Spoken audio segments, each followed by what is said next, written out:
Welcome to bird media. నేను మీ పవన్ కృష్ణమూర్తి. ప్రపంచ రాజకీయాల్లో కొన్ని ఘర్షణలు, కొన్ని వివాదాలు అవి కేవలం రెండు దేశాల మధ్య వచ్చేటువంటి తగాదాలు కాదు, అవి వాటి విలువల మధ్య పోరాటాలు. ప్రస్తుతం ఇరాన్ అలాగే అమెరికా మధ్య నెలకొన్నటువంటి ఉద్రిక్తతలు కూడా అలాంటి దశకే ఇప్పుడు చేరుకున్నాయి. ఒకవైపు ప్రపంచాధిపత్యాన్ని కొనసాగించాలి అని మూర్ఖత్వంతో చూస్తున్న డొనాల్డ్ ట్రంప్ నాయకత్వంలో అమెరికా, మరోవైపు తమ ఆత్మగౌరవాన్ని కాపాడుకోవాలని నిలబడుతున్నటువంటి ఇరాన్.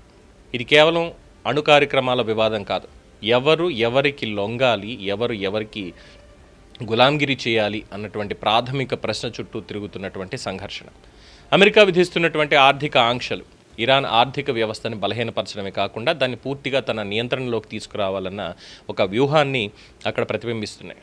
ఇక చమురు ఎగుమతుల మీద పరిమితులు, బ్యాంకింగ్ వ్యవస్థ మీద ఆంక్షలు, అలాగే పెరుగుతున్నటువంటి ద్రవ్యోల్బణం, ఇవన్నీ కలిసి ఒక దేశాన్ని ఒత్తిడికి గురిచేసే సాధనాలుగా మారిపోయాయి. అయినప్పటికీ ఇరాన్ ఇప్పటికీ ఆర్థిక ఇబ్బందులు వచ్చినా స్వాభిమానాన్ని తాకట్టు పెట్టబోము అని వాళ్ళు స్పష్టం చేస్తున్నారు.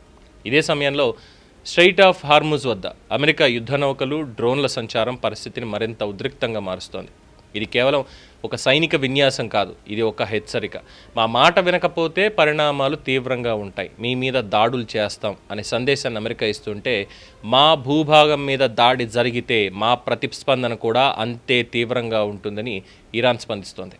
ఈ మాటల యుద్ధం ఎప్పుడైనా వాస్తవ యుద్ధంగా మారే అవకాశాన్ని నిర్లక్ష్యం చేయడానికి లేదు. మధ్యప్రాచ్యం ఇప్పటికే అగ్నిగుండంలో ఉంది.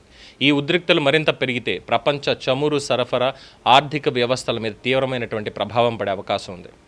ఆ ప్రమాదానికి గురి కాకూడదు. ఇక ఇరాన్కి మద్దతుగా ఉన్న శక్తులు రంగంలోకి డైరెక్ట్గా దిగితే ఈ ఘర్షణ ప్రాంతీయ స్థాయిని దాటి అంతర్జాతీయ సంక్షోభంగా మారేటువంటి అవకాశం ఉంది. ప్రస్తుతం ఈ సంఘర్షణ ఒక కీలక దశలో ఉంది. ఒకవైపు అమెరికా మా షరతుల్ని ఖచ్చితంగా మీరు అంగీకరించి తీరాల్సిందే అని ఒత్తిడి తీసుకొస్తుంటే, ఇరాన్ మాత్రం మీ షరతులకి మేము లొంగము, మా ఆత్మగౌరవాన్ని కాపాడుకోవడమే మా ప్రధాన లక్ష్యం అని చెప్పి వాళ్ళు ఉద్ఘాటిస్తున్నారు. ఇక్కడ అసలు ప్రశ్న ఇక్కడ ఒప్పందాల గురించి కాదు, ఆత్మగౌరవం గురించే. శాంతి సాధించాలి అంటే ఇరువైపులా మధ్య మార్గం అవసరం. ఐరోపా దేశాలు మధ్యవర్తిత్వం చేయకపోతే ఈ పరిస్థితి సులభంగా చల్లబడేలా కనిపించట్లేదు.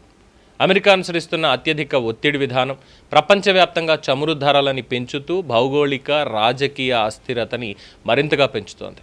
చివరికి ప్రపంచం ముందున్నటువంటి ప్రశ్న ఒక్కటే, ఈ పవర్ చూపించడంతో లేదంటే ఈ యుద్ధంతో శాంతి సాధ్యమవుతుందా, లేదంటే పరస్పర గౌరవంతో కూర్చొని మాట్లాడుకుంటే శాంతి నెలకొంటుందా అనేది ఈ ప్రశ్నకి సమాధానం ఎక్కడ దొరుకుతుంది.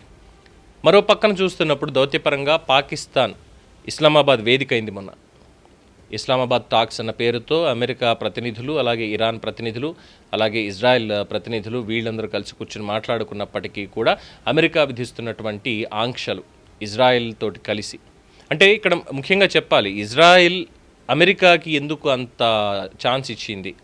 కొట్టుకుంటే వీళ్ళిద్దరూ కొట్టుకుంటే సరిపోతుంది, అయిపోయేది అక్కడికి.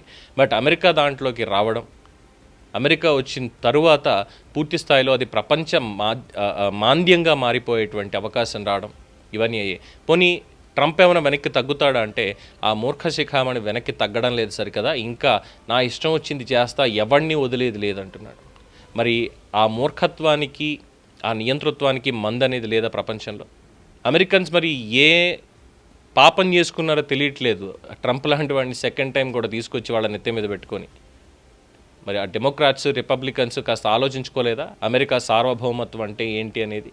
ప్రపంచ పెద్దన్న ఒక్కటే కాదు, ముందు మనం ఏంటి, మన అస్తిత్వం ఏంటి, మనం సరిగ్గా ఉన్నామా లేదా అన్నది ఆలోచన లేదా? ప్రపంచాన్ని నాశనం చేసేసి అమెరికా మనగలుగుతుందా? అది వాళ్ళే సమాధానం చెప్పుకోవాల్సినటువంటి ప్రశ్న. చూద్దాం అమెరికన్స్ మరి ఏం చేస్తారు అనేది. దీని మీద మీ అభిప్రాయం తెలియచేయండి. చూస్తూనే ఉండండి ది బర్డ్ మీడియా.